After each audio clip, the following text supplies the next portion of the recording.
Hi, Mike Masters from GE Aviation's Customer Training Services in Cincinnati. And in this All Engine Models Maintenance Minute, we're going to look at proper removal and installation of an O-ring, particularly on a threaded fitting. Now, when removing the O-ring, obviously we're not too concerned about the condition of the O-ring when we get it off, but we are concerned about the condition of the sealing surface of the fitting itself. So you'll want to use a proper O-ring removal tool and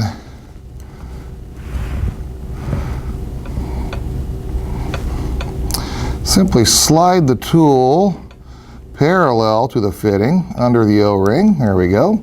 We'll hook it, and there we go. Now, installing the new O-ring on this same fitting, a little trickier if we want to do it right and make sure we get maximum life out of our O-ring.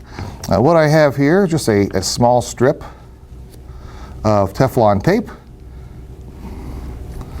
and we're going to put just one wind or so of this tape around the threads of the fitting, not so much to protect the fitting, but to protect the new O-ring. There we go. Now we don't have any sharp threads to damage our O-ring when we go on. And what we have here is just an old discarded piece of O-ring material that we've cut, obviously. And you'll see what that's for in just a moment. Before I install the new O-ring, I'm going to wet it with whatever the AMM says we're using. Depends on what system we're working in here. Could be engine oil, could be something else. Make sure it's nice and slippery. And then I will thread this material, this old discarded O-ring, through my new O-ring. Make a little loop, kind of like so.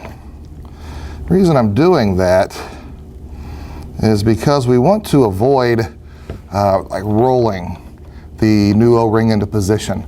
We have the threads of the fitting taped to protect the O-ring from getting cut, but if we roll the O-ring into position, I'm running a risk of storing that twisting energy in the O-ring, and it won't last as long. So what we'll do is put our O-ring in position, like so, then use my old O-ring material, make a couple revolutions here, and then get completely down into the sealing groove. Once I'm in position, this is just a good maintenance practice, changing an O-ring on anything. Once we're in position, make a couple more revolutions around that O-ring like so. That way, if I do have any of that twisting energy stored in the packing, those couple revolutions will release that and make the packing last longer. We can now remove our old packing material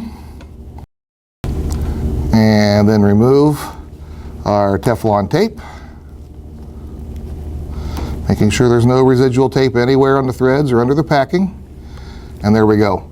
A perfectly installed O-ring over a threaded fitting. Okay, I hope you enjoyed this Maintenance Minute. Again, thanks for all you do in maintaining the GE-powered fleet out there in the world. See you next time.